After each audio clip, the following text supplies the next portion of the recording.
Ok, donc allons-y. Pour l'instant, A est juste une partie de L2, d'accord? Et elle est irréductible, donc il n'y a pas de sous-espace stable non triviaux par A tout entier. Et on est sur C, ça va être important.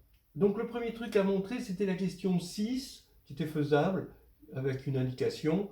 Si F est un endomorphisme de E qui commute avec tout petit a dans A, alors F est forcément une homothétie. Et l'indication, c'était de considérer les valeurs propres. Effectivement, si on prend une valeur propre, on a un sous-espace propre, donc on prend F, on prend un sous-espace propre lambda, alors on a vu tout à l'heure, et c'est un truc très très classique, que la commutation implique que ce sous-espace propre pour F est stable par A. Et comme il est stable par A pour tout A, puisque tout A commute avec F, alors par irréductibilité, c'est 0 ou E. D'accord? Mais on est sur C. Et donc tout, puisqu'on est sur C, le polynôme caractéristique est scindé, et donc forcément il existe des racines.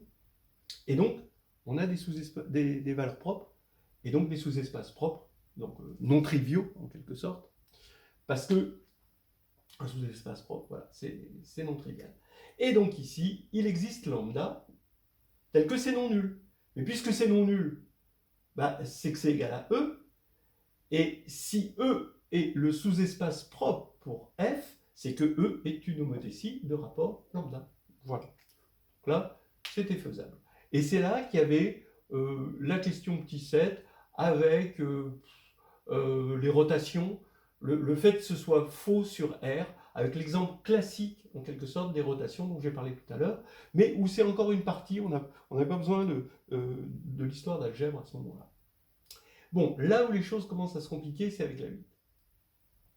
Parce qu'il faut se visualiser ce qu'est ce rho de F et ce qu'est ce E, croix E, croix E, croix E. Si F est une application, est un endomorphisme par exemple, de E, alors on crée un endomorphisme de E puissance n.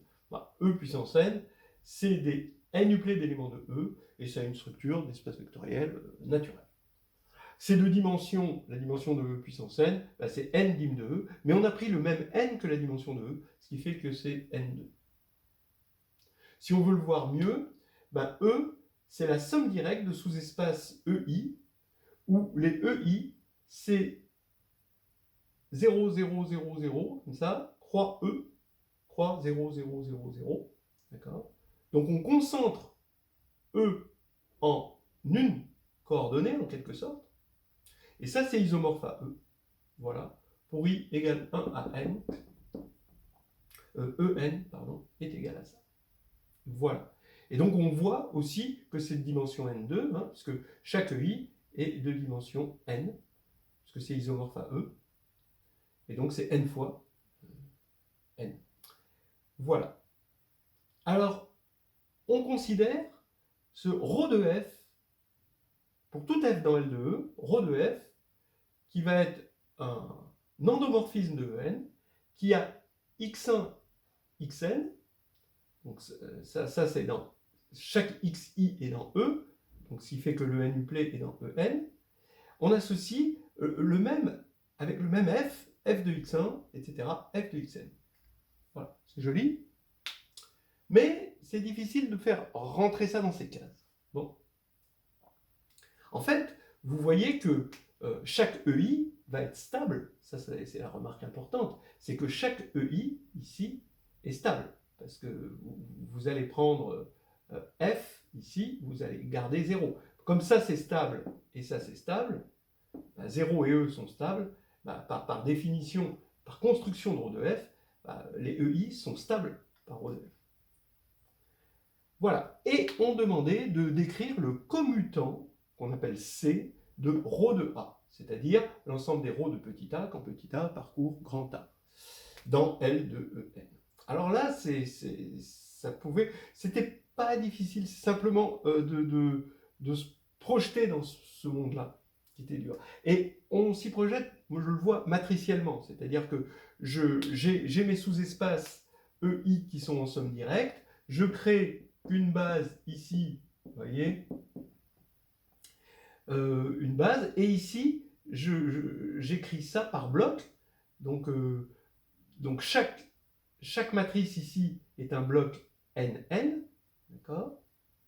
Et pour moi, un élément de L de EN, c'est une matrice, je le vois canoniquement, à partir du moment où j'ai fixé une base de E, et donc des EI, ça s'écrit par bloc, comme ça, matriciel.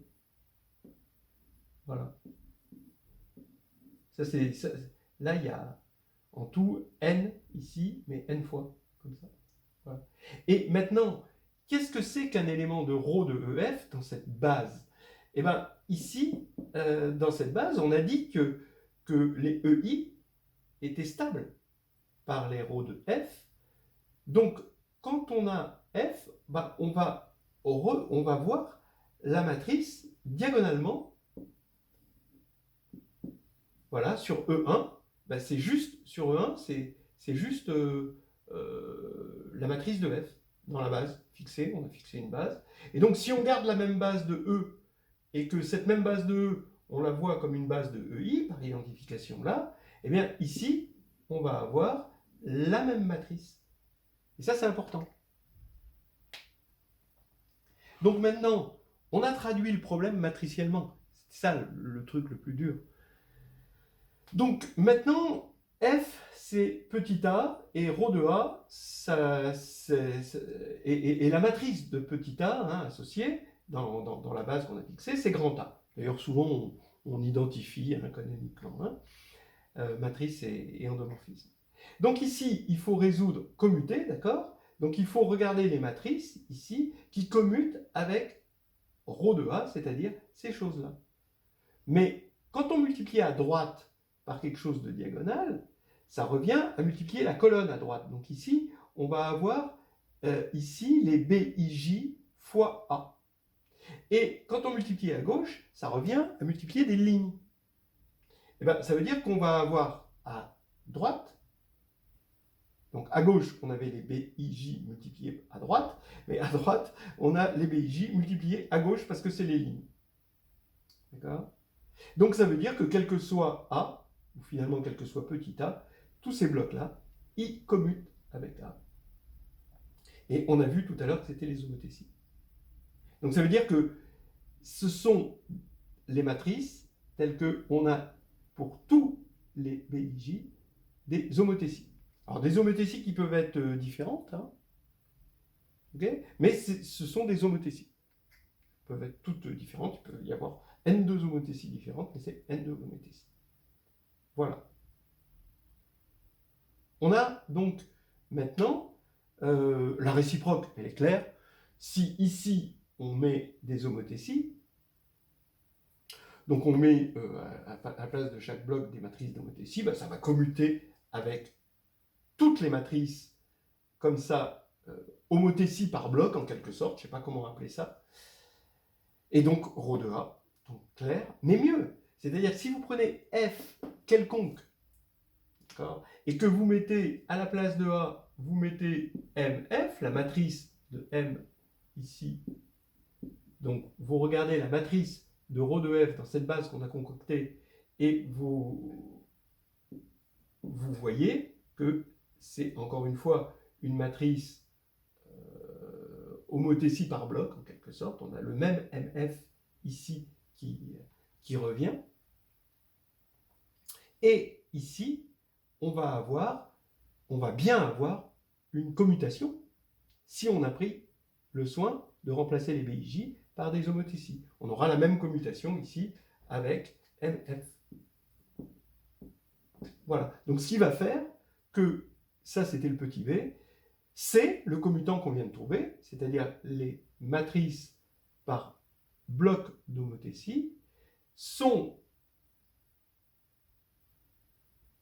le commutant, elle constitue le commutant C de ρ de A, mais du coup, ce commutant C commute avec tout ρ de F pour tout F. Vous voyez un petit peu l'idée? Si vous le voyez poindre, c'est le mot bicommutant. C'est-à-dire ici, ça va être dans le bicommutant, puisque ça commute avec le commutant. On continue. Voilà. Alors, donc c'est là que ça... Bon, alors déjà pour le 8, c'était chaud à se concentrer sur ce qu'on veut, comment on le fait, etc., sur ce que c'est. Même si c'est pas difficile, c'était juste de conceptualiser les choses. Là, ça s'arrange pas. Avec le 9, bon, alors ceux qui ont eu la chance de lire Bourbaki quand ils étaient petits et d'avoir des parents communistes, vous retrouverez avec plaisir des parties de Bourbaki sur les anneaux semi-simples. Je ne sais plus si c'était le Bourbaki 8, un truc comme ça. Qui raconte un petit peu ces choses-là. C'est sur la semi... En fait, ce qu'on va faire, c'est de la semi-simplicité. Ça porte un... Voilà. Donc, on a W. On suppose que c'est un sous-espace qui est stable par ρ A. Voilà. Et on veut montrer qu'il possède, donc c'est un sous-espace de E puissance n. On veut montrer qu'il possède un supplémentaire stable par ρ A. Pensons par exemple n égale 1. N égale 1, il n'y a pas de problème. S'il est stable par ρ A, c'est que c'est soit E, soit 0. Donc, si c'est 0, il a un supplémentaire stable, c'est E, et si c'est E, il a un supplémentaire stable, c'est 0, en quelque sorte. Donc c'est pas... voilà, hein, cette histoire de supplémentaire pour n égale 1, ça pose pas de problème. Maintenant, voilà l'indication. Hein, donc on nous donne W à analyser, W inter EI. Hein, EI, donc ça veut dire que c'est des éléments de la forme, puisque c'est EI, ça veut dire que toutes ces coordonnées qui ne sont pas les IM coordonnées sont nulles. Hein. Et en IM, bloc de coordonnées en quelque sorte, hein, vous avez ici un sous-espace, évidemment, qu'on va appeler WI. Là.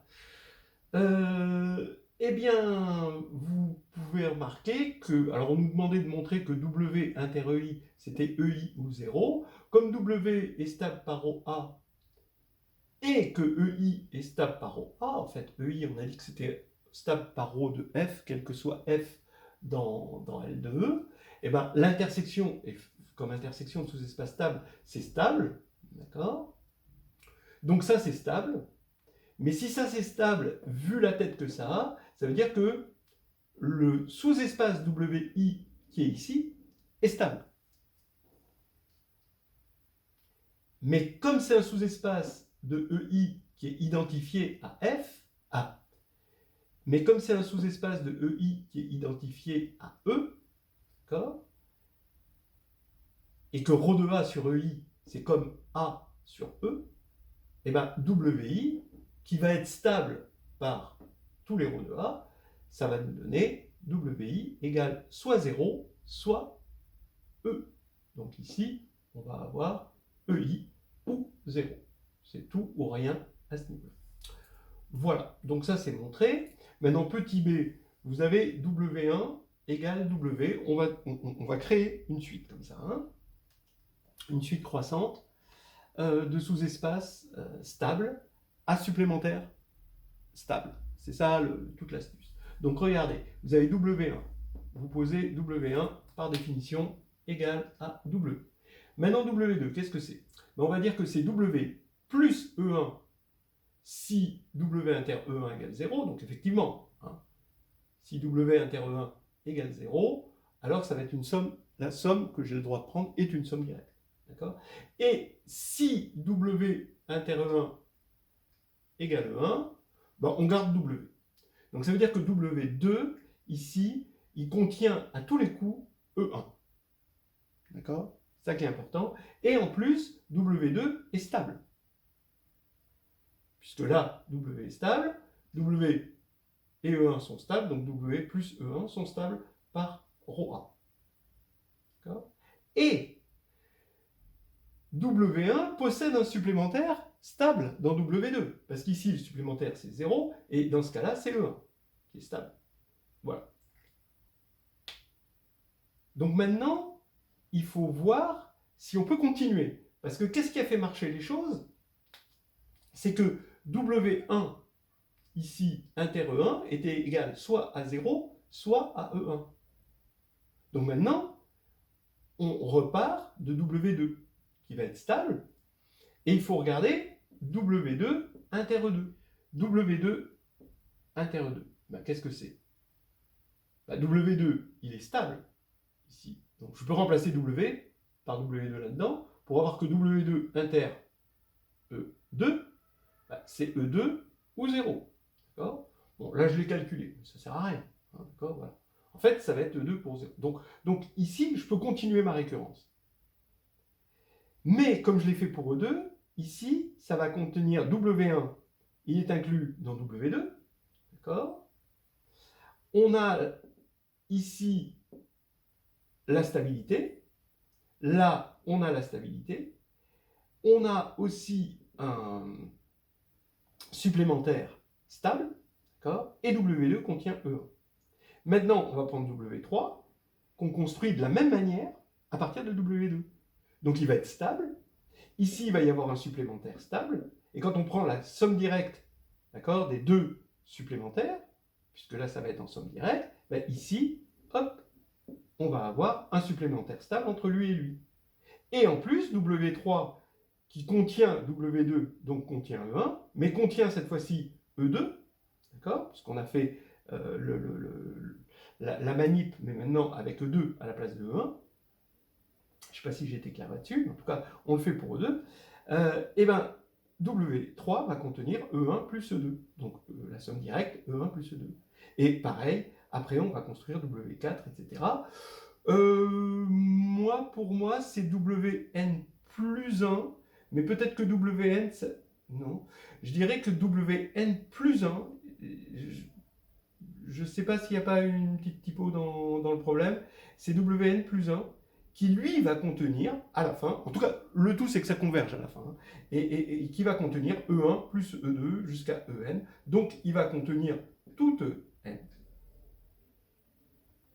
Et il va être construit de sorte à ce que lui soit stable, mais c'est clair que c'est stable puisque c'est tout, mais ce qui est important c'est qu'on a construit de sorte à obtenir un sous-espace supplémentaire de W1 qui est stable, qui va être la somme de tous les sous-espaces, y compris les sous-espaces nuls, hein, on va dire, qu'on a obtenus, parce que le sous-espace nul faisait partie des possibilités de supplémentaires.